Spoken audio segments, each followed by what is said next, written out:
March 2025, President John Mahama appointed Commissioner of Police Christian Tete Yohono as the new Inspector General of Police, succeeding Dr. George Akufo-Dampare. Well, this leadership change comes at a time when pressing human rights issues demand national attention, vis-a-vis in the context of the ongoing investigations into the tragic deaths of citizens during the 2020 and 2024 general elections. Incidents that have raised pressing questions about electoral violence and the pursuit of justice. Now, as we anticipate the direction of the Ghana Police Service under this new leadership, it is crucial to consider the reforms and strategies that may be implemented to address these challenges. Hello, good evening, and welcome to Agenda. My name is Beatrice Adu, and tonight we'll delve into these issues and the way forward. Remember that we're also streaming live on 3FM 92.7, and so you're welcome. Your comments are welcome here tonight on this program. I have on the panel with me Xavier Sosu. He's Member of Parliament for Medina and also human rights lawyer.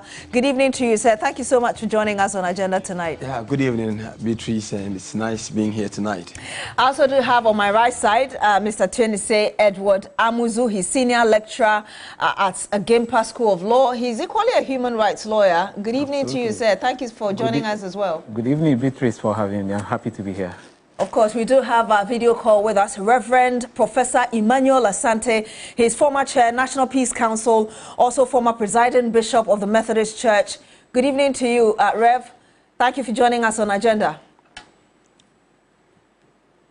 Okay, Rev, we can see you. If you can unmute yourself so that we can hear your response. Of course, we also do have with us as well Mustapha Gbande. He's Deputy Director of Operations at the Presidency. Good evening to you, sir. Thank you very much for joining us as well. And thank you very much for having me. I'm happy to hear that Dr. Asante have joined us in this conversation. I haven't heard of his in a long while. Well, we hope to get some solutions tonight. Prof, I think we can see you now. If you can hear us, thank you once again for joining us. Thank you very much. And I want to start with you, Mr. Xavier Sosu. First of all, were you surprised, let me ask you, when the president, or you saw the green paper, as we call it, really taking the tasking the IGP, as in the ex-IGP, Dr. George Akufo-Dampare, to probe the murders of 2020 and 2024. And remember, this happened just 3 days after the president was sworn into office, on the 10th of January, to be precise. Good evening to our cherished viewers once more. Let me say that I was not surprised. I was not surprised because His Excellency John Dramani Mahama had promised the people of Ghana that he intended resetting the nation, and I believe that the overwhelming mandate that was handed over to His Excellency the President and the NDC also included the natural desire of Ghanaians to see some justice for people who over the years had suffered different levels or different degrees of injustices without any remedy. And I recall that back in Parliament, myself and several others were filing several parliamentary questions to the then Interior Minister and the then Attorney General to respond to questions in respect to unexplained murders and murders that had not been investigated and perpetrators had not been brought to book. And so I wasn't surprised that once His Excellency John Dramani Mahama took over, he needed to take some urgent actions in respect of those murders and electoral violence. And the truth of the matter is that there were several people. We were dealing with several clients, because, I'm also actively practicing. Several clients who were seeking justice and never had justice, but based on that instruction, several people came back to us. Some were even police officers who were violated, who suffered gunshots and so on and so forth. Violated by who? True electoral violence, people who perpetrated electoral violence.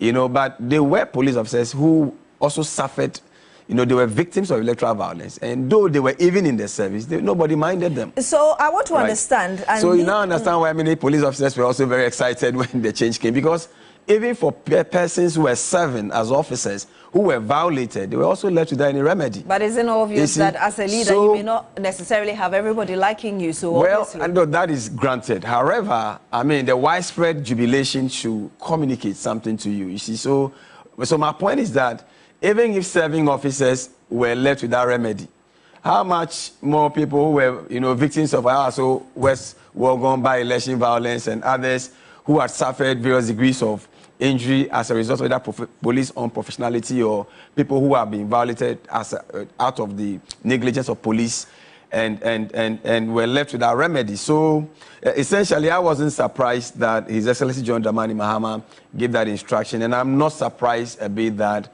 now the IGP has been relieved of his duties. So before you even go on there, and these are your preliminary comments, I want to believe that the reason the president decided to task him just 3 days after he was sworn into office was because he wanted to see change. He wanted justice to be given those who had suffered in 2020 and 2024. But we didn't get to see what work Dr. Dampare did, and before we knew it, less than 3 months, he was already booted out. Well, I mean, isn't it obvious that he failed on that also? You see, having failed over the period, obviously 3 months would not give you any extra room to do any comprehensive investigation into those murders, right? And into those issues that people have been calling for action over the period. So clearly, I think that it was a good exams that His Excellency John Dramani Mahama gave Dr. Dampare, and he failed on that exam. Just because we knew that he had already failed, but it was important that he give him some chances to redeem his image. I mean, my colleague Tennessee is on the panel today, and he is a lecturer, and he knows how sometimes they set the students up. If you're a student who were not a good student, the examination will definitely expose you. So if you have over the years been a social media IGP, or you are being an IGP that have taken. Is that a fair way? Is that a fair way to describe this? Because people who love him think that he was a great communicator. He had really branded the police. He brought a lot of the police to the doorsteps of people through the use of social media, the police TV, and he did some great stuff in that direction. But the real actions that are needed to keep the service going were missing. For example, the last known official report on crimes in Ghana. And if you could be wrapping up for us so the others can have a bite on their preliminary comments. Is in 2016. The whole, from 2021 all the way to date, even if you are checking the official crime statistics, you won't find them. But Mr. Sosu, if I hear your argument, you've concluded that Dr. Dampare was replaced because he failed woefully. I think I think that his regime had a lot of, he has good sides, he had bad sides. I think that when it comes to keeping eye on his human rights profile under his watch, you look at the Afrobarometer survey, you look at the reality on the ground. I have tons of reports that I can refer to here.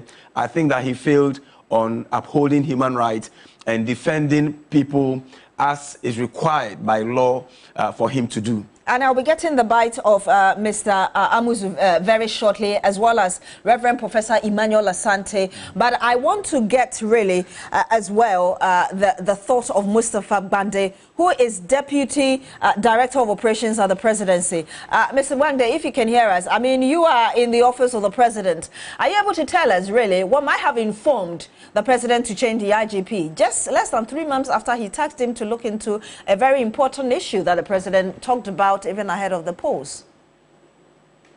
Well, thank you very much, and good evening to my other colleagues on the other side.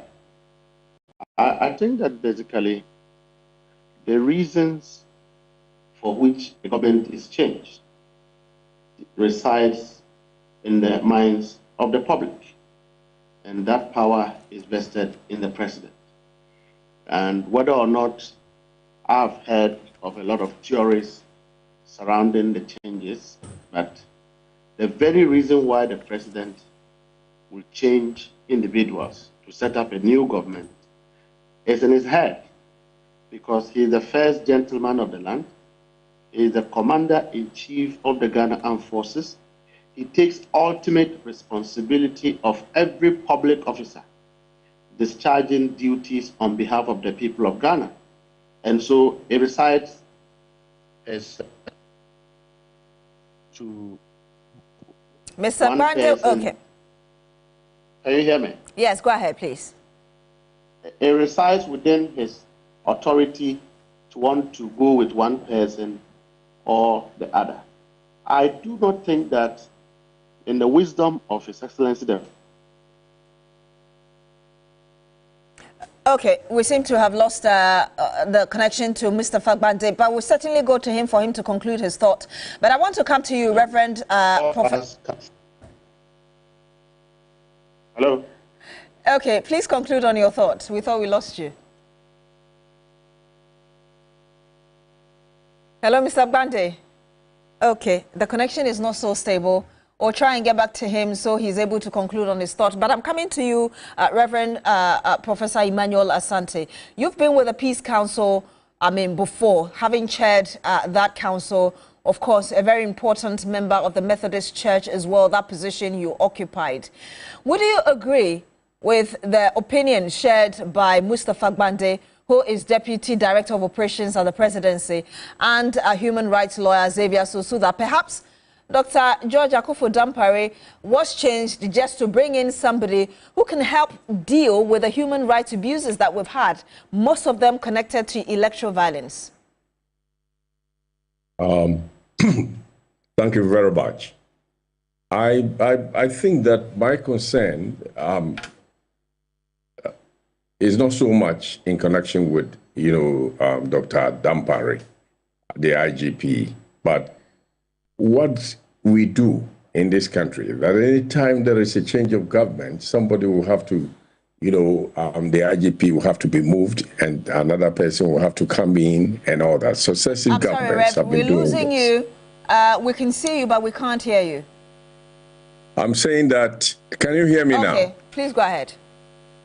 Can you hear me? Yes.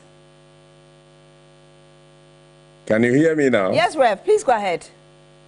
Yes, I'm saying that my concern is not so much with what has happened to Dr. Dampare, but it has to do with, the fact that anytime there is a change of government, we must find ways and means of changing the IGP for some reason. It raises issues of professionalism and indeed the issue of independence of the police institution, especially in respect of the headship. In a context where every head has his detractors and also those who support him, one would have thought that when such a thing happened, the person's unprofessionalism will be discussed. The public has a right to know why the changes have taken place. But simply sitting back and saying that, certain things were going on, how many people know what was going on? As far as a lot of people in this country were concerned, some people think that Dampare was doing very well. Others may have their own, ideas about the whole thing. As far as I'm concerned, any change that should come, I'm not saying that the president doesn't have the right to do that. He has the right to do so. But I think it is important that we safeguard this institution. Tenure of office is what a lot of people are talking about. And I would think that it is about time we begin to look at that. So that when people are appointed, we appoint them with a tenure of office, 4 years, 5 years, 6 years. Within that period, if they do something unprofessional, then the person will be removed and the public would then know why that person is being removed. Rather than, we heard rumors before this dismissal, whatever you call it. We heard rumors in this country that Dampare is going to be changed with the change of government and all that. A lot of people were saying this. Some people were saying that's not the case. And it has happened. So as far as I'm concerned, I think it is important that we address this issue and ensure that people in such positions are given tenure of office rather than, somebody coming. Any government that comes. Right now that we have changed and we have put in another person, I don't know how many years he's going to be there. I know he's a professional. I know the current IGP very well as a professional, somebody who has what it takes and all that. But I'm talking about if another government comes right now, he is also going to be removed. And it's not helpful today. It's not helpful. So if I hear your submission, Rev, you're basically saying that our problem is rooted in the fact that we love to change people because a new government has come to power. So would you support the argument of touching this very provision, in our constitution? Mind you, that the president has already set up a committee. Yes, as far as I'm concerned. As far as you're concerned, you want this I'm saying that, people in such positions should be given tenure of office. If they have to be changed within that tenure, if they have to be changed, it should be based on unprofessional attitude that the public has a right to know, rather than, government coming. Because what is going to happen is that if you put me there, I owe it to you. Do your bidding. And it doesn't help the profession. So if I hear you again, just before I go to Mr. Amuzu, another thing perhaps you may be supporting is that court case filed by Imani Ghana together with security analyst or consultant Professor Kwesi. You support that? I do support that, but I'm not a lawyer.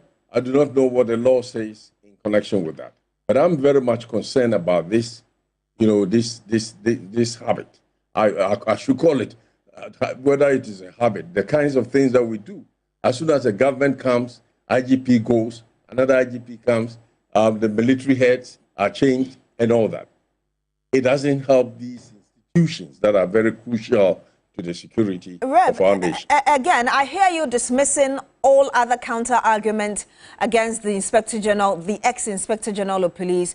We heard a bit from Xavier Sosu bringing out issues that under his watch he could have looked at. We've also heard Mustapha Gbande as well. And even the bit about that massive, jubilation among police officers, kind of indicative. We've heard people say that it's never happened before. You are dismissing all these and still basing your argument on the fact that you think it is based on political changes. If you say that some police officers are jubilant, how many of them? But where's the data? We have to be very careful when we simply because a few people have jubilated doesn't mean that all the police people, people in the police service are happy with what has happened. There are those who are also not happy. And I'm not just saying about Dampare. For me, my concern is that when people are put in place, unless there is a clear demonstration of unprofessionalism, that the public has a right to know, we should not just be changing hairship the way we are doing it. And I'm coming to you now, Ms. Amuzu. You've heard the three gentlemen give us their perspectives as regards to what's going on and really what we need to do to ensure that we're able to sanitize the system. I introduced you earlier as a human rights lawyer as well. Let me first find out from you, are you impressed with where we've come so far, how far we've come? Well, thank you so much and good evening to everyone. With respect to the former IGP, to be honest, for someone like me and a lot of people who are, private citizens, we saw an IGP who was, very active and came across as, very professional. Of course, there were issues which he could have handled in a certain manner with expedition, particularly, the cases which we are discussing here, the deaths in connection to the elections and so forth. But of course, I am not surprised that he has been removed, taking into account, our history and particularly the nature of the office which he occupied. What do you mean the nature of the office? Heads of security establishments, you expect, of course, the need for, the president to work with people who he trusts me, the security of the state. It's very important. And we cannot know the real reasons why the president changed him. And I don't think that we need to necessarily lay any blame on him for the president to decide that because Article 195 empowers the president to change. Absolutely, absolutely. So that can happen at the pleasure of the president. And so, trying to look for reasons may not necessarily be the way to go, even though the jubilation and the excitement, and if you speak to a few people in the police service, the kind of information you get suggests that all was not well. And that his removal to some people was even, much overdue, and he ought to have been removed much earlier. That's what people were saying. So I was not surprised, but what really even surprised me is the jubilation and all that. But like Prof said, we don't have data to back the claims that he's done a lot of things untoward. There are allegations of promotions, sidestepping, promotion board, and so forth. Working with PID, the Police Intelligence Department, bypassing Director Generals and all that. So quite a lot of issues if you speak to people on the ground. But it happened. I guess that what has happened comes with the terrain. The position that he was holding, it was kind of bound to happen. I would actually have been surprised if he had held on to the office much longer than he did. Yeah. So I'm coming back to you, Mr. Sosu. After that, I'll go back to Mr. Gbande to try to conclude on his thoughts earlier because of the network connection.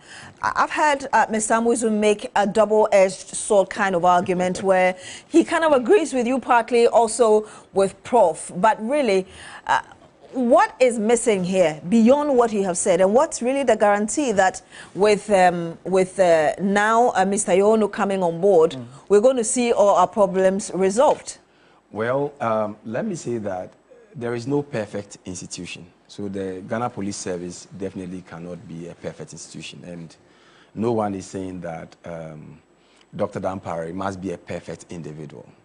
But I believe that once you lead an institution that has its motto as service with integrity, you will be held by the tenet of integrity.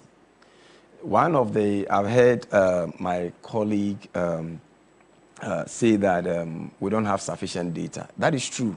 However, one of the most trusted data that we have that has put most public institutions on their edge is the Afrobarometer survey, for example.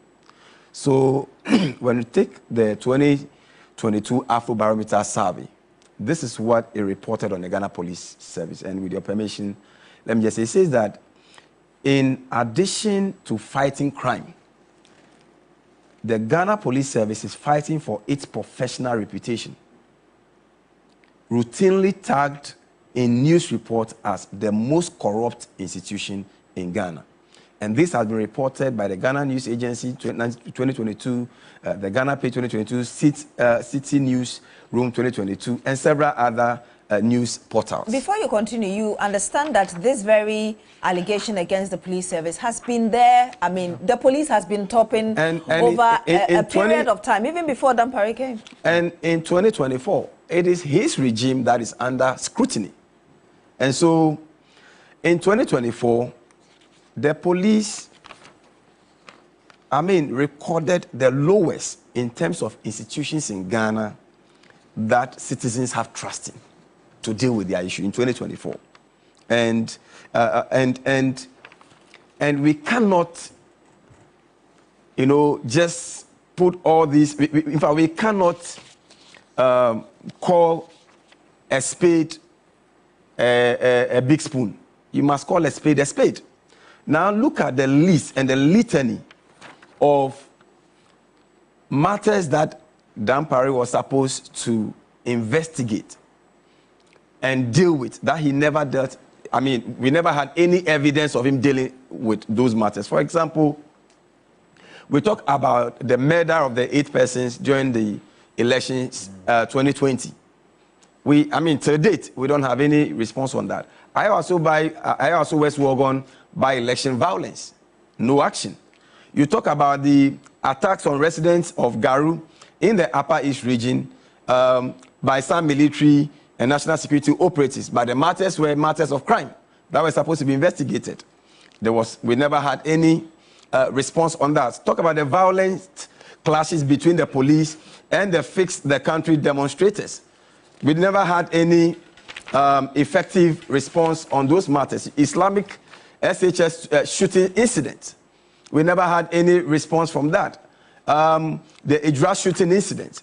We had no conclusion of those matters under Dampare. But at least there was a committee that investigated and came out with its report. Well, I'm talking about those reports. There were matters in those reports that borders on crime that the police are supposed to investigate for prosecution. We never had anything on that.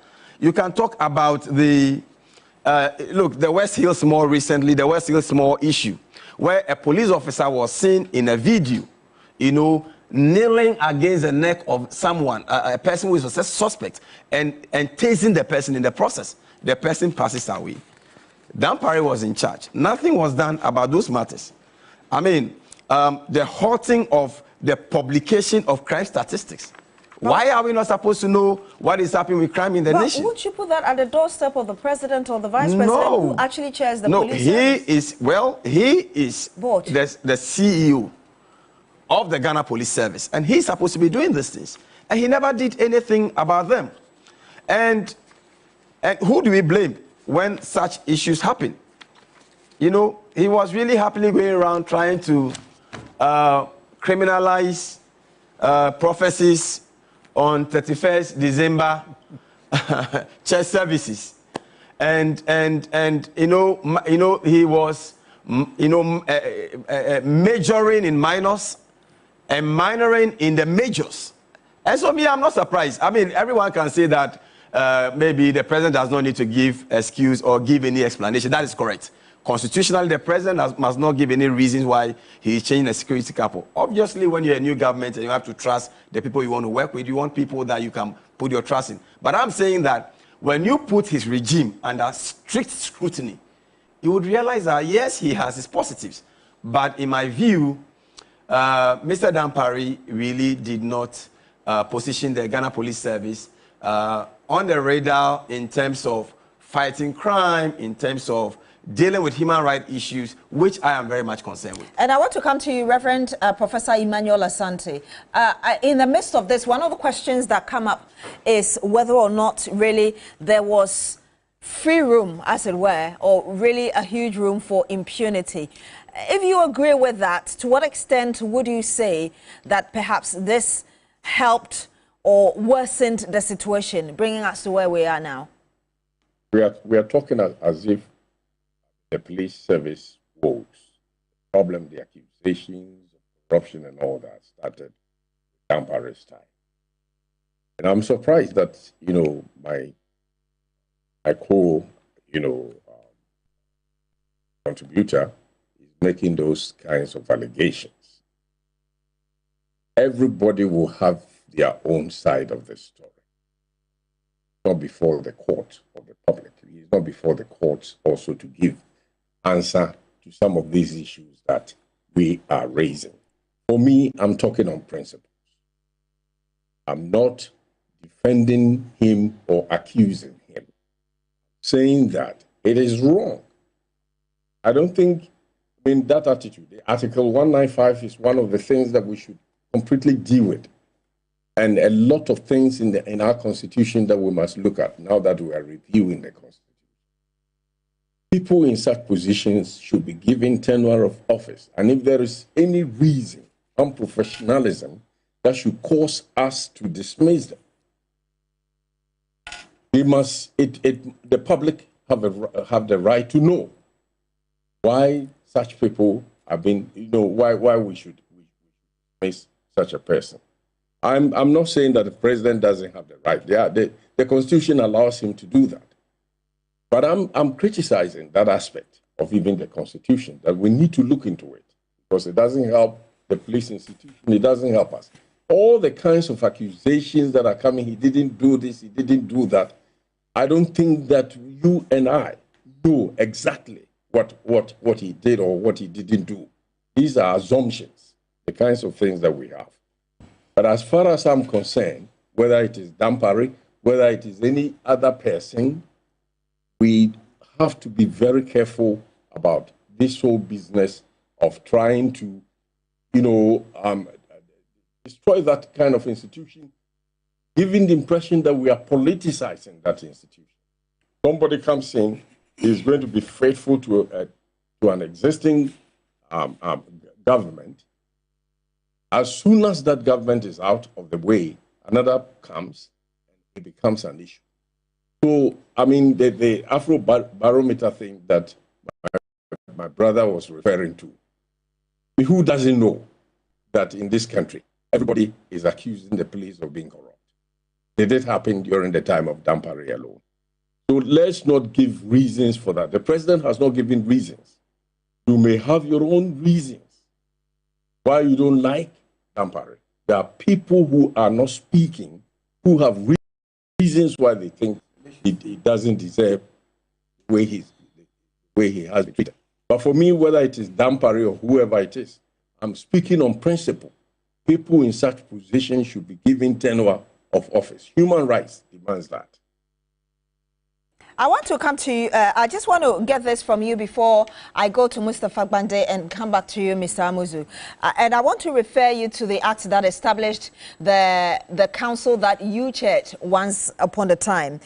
And I'm referring to Act 818, Act 2011, which is an act of parliament establishing the Peace Council. And the primary objective is to promote peace.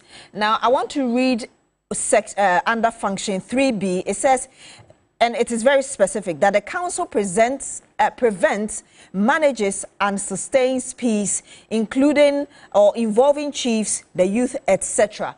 And I'm asking this question because irrespective of whichever institution is there, there's supposed to be collaboration. And I know that the Peace Council has offices across the region, across district.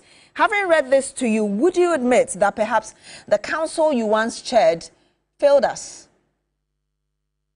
What has the council got to do with these matters? The council, Peace Council, as I knew, even during my time, we had meetings with the police, had meetings with all these institutions, discussing matters that will promote peace in the country. The current one, they have been doing that. You can call them, and they will tell you what they have been doing. So the idea that that council has failed doesn't come in here at all. We are talking about the IGP. We are talking about the change of people in such institutions anytime there is change of government. Let's deal with that. So you're looking at whenever you're looking at a change when there is, or changing leadership when there's a change of government, but we're looking at what happens within the police administration, human rights, and all of that. And I'm sure you're aware that, I know you're no more the chair of the Peace Council, but ahead of the elections, there had been a lot of concerns, and a number of young people were agitated, and obviously to cause violence to happen, even if it's by state agencies or by agitated party supporters, you still need the youth to be involved, which is why I'm asking you that question about what is specified in the act that establishes the Peace Council, and whether or not over the years, really, the council has played that role that it ought to play to calm tempers, because people have even said that it should be scrapped. And a lot of people are also saying that it should be retained. Okay? So, I mean, no matter what happens, you are always going to have some people who may have their own difficulties. The Peace Council, even this year, the past election, with the support of Commonwealth Secretariat and the UNDP, dealt with issues in different places. I myself, I was invited, even though I'm no longer the chair, to be a resource person in certain key areas in the Ahafo region, where it was notorious for conflicts during elections. And thanks be to God, nothing happened in those areas because we really met with the people, discussed issues with the people. So the whole idea that, once some people do something here, it is because the Peace Council hasn't done anything. I think we should discard that idea. And I want to come to you, Mr. Gbande. You couldn't conclude your thoughts. Your line went off. Are you able to conclude on that? And really, what lies ahead of this new IGP from where you sit as a Deputy Director of Operations at the Presidency? Well, I was only...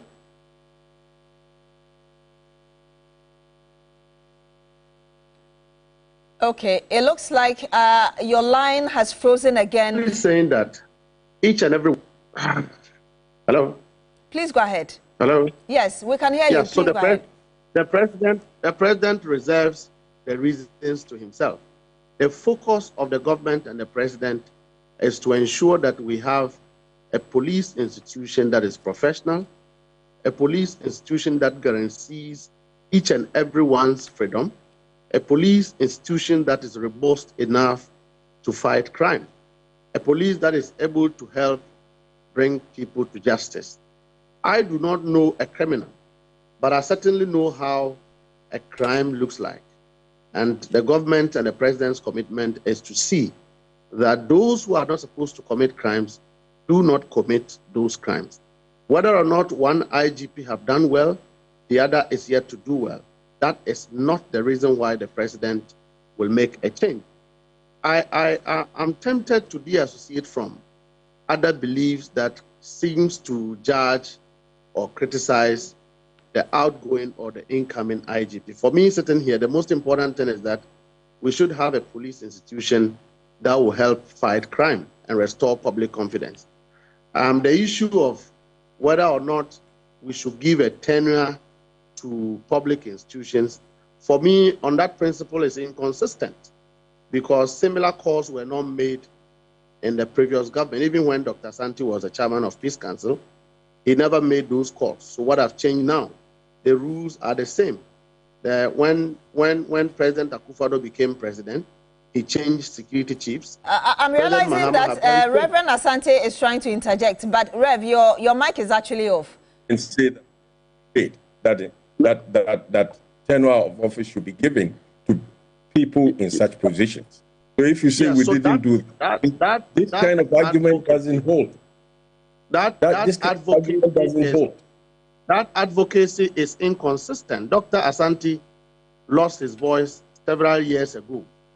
I'm very surprised that the voice have resurrected again, but I pray that it is consistent enough to advocate for changes that will inure to the Dr. Asante never lost his voice. Dr. Asante never lost his voice.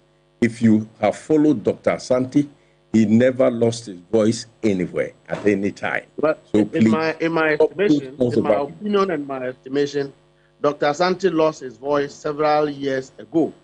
And that's your opinion. Dr. Asante never lost his voice. And let me say this. If you have an institution where the president, who is the commander-in-chief of the Ghana Armed Forces, cannot guarantee loyalty of service heads to help him build a nation or to help him, achieve his vision, you would not advocate for that president to maintain such heads. And so for me, once some power was handed over to the president, in whose responsibility it is to protect the life of every citizen, that would not have a situation where a sitting member of parliament, one cold night, someone goes to his bedroom and kills him. Several years to come, we have not yet been able to investigate that matter. A young lady at Temaport, working at Gapua, cold blood, he was murdered. And so we should have an institution that guarantees the lives, the freedom of all Ghanaians, and that is the focus of the president. I think that Dampare has served. He served his country. We have a new IGP who has been sworn in. We'll expect and wish him well, Ghanaians should help him to succeed, because you see, crimes do not know political color. It doesn't know anybody's length and breadth. All it is that we must pray to have a country that is crime-free, to have a country where there's no impunity and injustice. We should have a police force that is excited, a police force that is committed to their nation, a police force that believes that they must fight, and it's a responsibility to help the government achieve that objective of a crime-free state. And that is where the president's reasoning and belief is. And I want us to move forward as regards really how we can bring or ensure that we see the kind of changes that we want to see within the police service. But before I do that, a number of you have sent your comments to us. One of them is actually a question to you as well, Mr. Sosu. So I'll just read some of them. I will not be able to read all of that, but I'll read some of them to us. Evergreen says this is a hypocrite. So that's just in response to Reverend doesn't necessarily agree with what the former chair of the Peace Council is saying. Raymond Havim also has the same view. Again, there is Kelly. Okay, a number of you are talking about the view of Professor Emmanuel Asante. There's also Bruce who says, okay, I will have to move on from that. There is one who says, when NDC is in power, then you see these people, okay, still responds to Reverend Emmanuel Asante. And then I think Dampare was an attention seeker. That's coming from Tete Zuta. He sidelined all the regional police officers. There's also saying, Emmanuel Odonko, thank you, lawyer. He failed simply. There is again, Evergreen. So there are a number of comments, but there's one that is saying that you should check your facts on the mall incident because it's not as you're painting it. There's also the mall, the West, yes, that you talked about. I think there are a number of comments here, so it's kind of lost in the midst of all these comments that have come up, but he's basically saying that you should check the fact because it's not as you narrated it. Well, you know, the West Hills Mall incident, I was a lawyer for the deceased. This matter was even raised on the floor of Parliament. The Speaker of Parliament actually set up a committee to investigate this matter. Guess what? To date, we don't even have a report on that. Why? They refuse to even cooperate to ensure that we have a report on that. It was a clear case of police negligence. When you look at the causality, it was police negligence leading to the death of another. And yet, the police officer was shielded by the same person who has been, you know, relieved of his position today. So I'm saying that, I mean, we are all not angels. But when you are in charge of an institution that requires trust, we are going to hold you by the tenets of that institution. And that's exactly what we are saying here. And nobody is demonizing anybody. I personally was a victim of Dampare's misruling. When police officers were chasing me in my home, in the church with AK-47 as though I was a common criminal, and went to court, all kinds of peddled, all kinds of falsehoods. But you know, right? I mean, we can't, obviously we don't have time to go into all of that. I but actually began a book on him titled blocking the road. I just didn't finish writing those books. If those charges were correct, I should be behind bars today. But they said you obstructed, so if if those parts were correct, I should be behind bars today. I'm saying that you can create all the propaganda in the media, but the reality is what will expose you. Once there's a change in government, you will be exposed. Right now, your sister, your friend is saying, when this thing dies, then we will see his length. How do you even say it? The frog? When the frog dies, then we see the length of the frog. Now we are seeing the length of the man who was portrayed by the media to be the savior of the police service. He simply failed. Mr. Sosu, you haven't answered a question as to how we expect the new IGP to help with the problems that we are talking about. And you initially admitted that you can't have a perfect institution. I agree. And I think that the new IGP, taking a cue from the old IGP, would have to take steps to work with all stakeholders in this space. You know, justice delivery, particularly when it comes to criminal justice, always begins with the Ghana Police Service. When complainants come to make complaint, what capacity do we have for investigators in investigating those matters? Have we really tooled the investigative department well, such that they can investigate well? I believe that these are some of the fundamental issues. That is the reason why we are where we are. Because don't forget that even the Shraj report on the Ayawaso West Wagon incident, one of the things that Emil Short stated in that report was that we needed to better equip the police service. That is my point. You see, so as the head of the Ghana Police Service, you should be interested in how much investment is done in investigators, for example. Can we begin to do forensic evidence? These things, when we begin to do them, is what will help us quickly uncover crimes. Beyond that, what kind of capacity are we building for the Ghana Police Service? Do we have a human rights approach to policing? Do we have modern approaches to policing? Do we have, these are the things that the police service, the new head, must be concerned with. In terms of building capacity for the Ghana Police Service, I believe that it is important that we must begin to even review the curriculum for, for the training of police officers. We must review the entire training institution of the Ghana Police Service. We must review, I also believe that we need an independent police council eventually, so that promotions within the Ghana Police Service are not based on the whims and caprices of individuals. In other jurisdictions, there is a council that looks at the work people have done and simply recommend them for promotion, so that people will not sit on your promotion only because you ask too many questions in the service. And when you are giving wrong instructions and you refuse to take on those instructions, then you become a victim of the same system. So I believe that there's a lot to be done to lift up the image of the Ghana Police Service. And I really look forward to this new IGP to respond to some of these challenges so we can have a better police service for the people of Ghana. I want to get your thoughts on how you think we can move forward, and then I'll get the final thought of Reverend Emmanuel Asante as well, beyond the term limits that he talks about.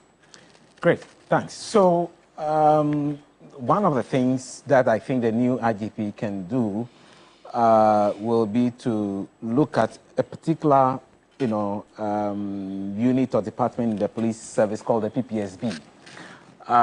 So in terms of professionalism, we want a very professional, police force, police service, which will relate to the public, perform the job they are supposed to perform appropriately. If things go wrong as far as the public is concerned, the department that we're supposed to go to is the Police Professional Standards Bureau. I'd worked in some environments where, attention was given to that, bureau and capacity built and all that. My understanding is that things have gone down a little bit, so I will expect the new IGP to pay some attention to that. Secondly, we've had a lot of, stories around what the former IGP did or didn't do. I think part of the problem is carrying the public along. So the Public Affairs Department of the Police Service, PAD, also has to be, up and doing. They used to be very active on social media, updating the public, providing a lot of information and so forth. I think they need to get back to that and provide updates. Let's say the election-related, deaths, for instance. If you may have begun something, you may have investigated up to a point. You need to carry the public along. That way, we understand where you are. We understand. You may not have to tell us everything, but we will understand your frustrations a little bit, and we will know that you're really, really working. The last thing which I want to say, I know you may not have time, which is in connection with the election-related deaths. I think that there has to be an important discussions on how those deaths occur. We seem to be focusing on, remedies for the families of the disease and so forth. But when do we get those kind of deaths occurring? The Electoral Commission has to be interested in reviewing our collation processes. Our collation centers, to some extent, are like death or execution chambers. We begin elections well. We start in the morning, voting goes well, counting goals at the polling stations well.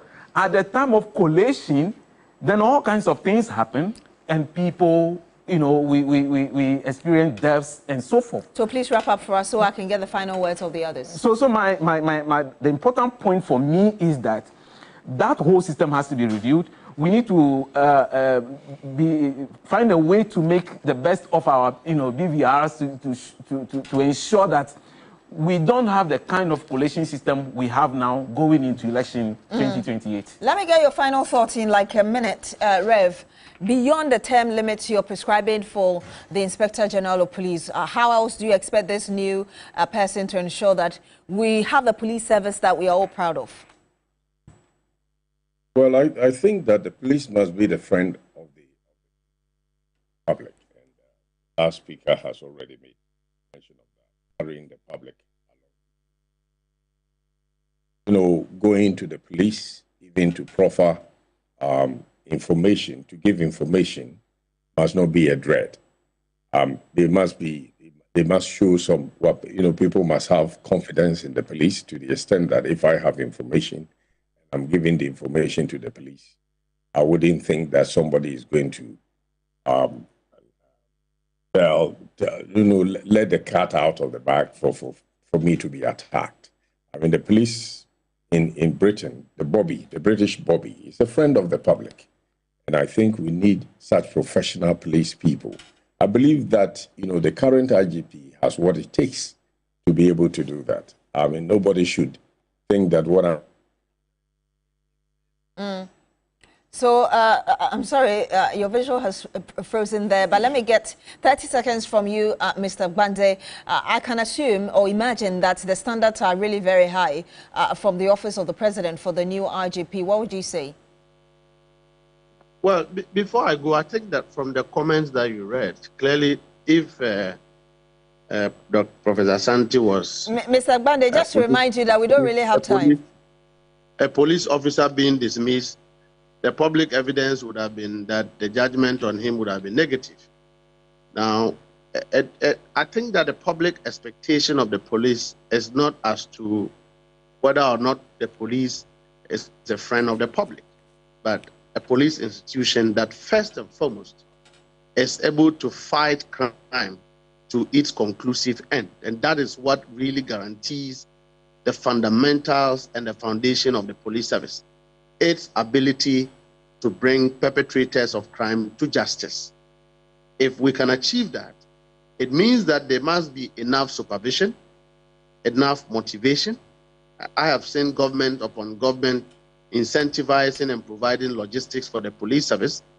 Discipline must work within the police service, and there must be orderliness within the police service. So I expect the IGP, who is just appointed, to make use of those rudiments as part of the core strategies to ensure that the police service becomes strong enough to be able to give the public the confidence it expects. Beyond that, I would wish the new IGP the best, and also wish the outgoing IGP the best, as the president have stated in his next endeavors. I think he's relatively young. He has so much experience, and we'll the have to end nation it here. can start going forward. We'll have to end it here. Thank you so much, Mustapha Gbande, Deputy Director of Operations at the Presidency. Thank you for joining us on Agenda. Of course, also to Rev Professor Emmanuel Asante, former Chair, National Peace Council, and also former Presiding Bishop, the Methodist Church. I've had on my right Trinise Edward Amuzu, Senior Lecturer at the Gimpa School of Law, and on my left side, Xavier Sosu. Mr. Sosu is MP for Medina, as well as a human rights lawyer. My name is Beatrice Adu. I'm sorry we couldn't read all your messages, but thank you so much for joining us on Agenda tonight. Join us again next week. Coming up next is Ghana Tonight.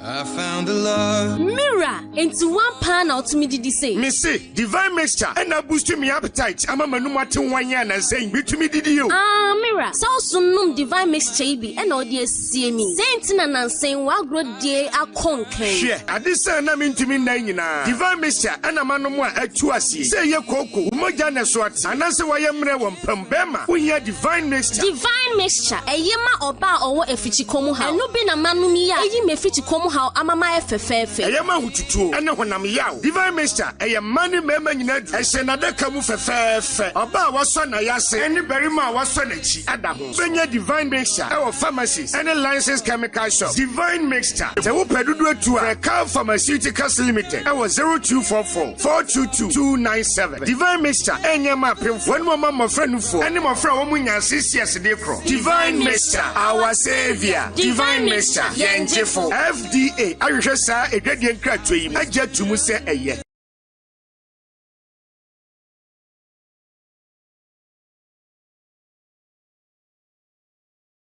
On Saturday, the 22nd of March 2025, from 10 a.m., the bars will be empty, the roads will be empty, all the stadia will be empty because the whole of Accra will be congregating at the Legon City Mall for the annual celebration of the 3FM Gobe Festival 2025, the biggest and hottest Gobe Festival ever to hit the shores of Ghana. The 3FM Gobe Festival will bring all your favorite Gobe sellers to one joint. Come meet new friends, network and enjoy enough Gobe. There will be the Gobe cooking competition between amateurs and professionals, Gobe eating competition to crown the fastest and slowest Gobe eaters, Gobe jams and live music performances from top artists and DJs. Also on showcase will be various popular local delicacies from beans and its combinations like kinky and beans, kelewele, ayitple, bambara and many more. Make a date on Saturday 22nd March at 10 a.m. at the Legon City Mall. See you there. The 3FM Gobe Festival 2025, the ultimate food experience, powered by 3FM 92.7, your urban lifestyle radio.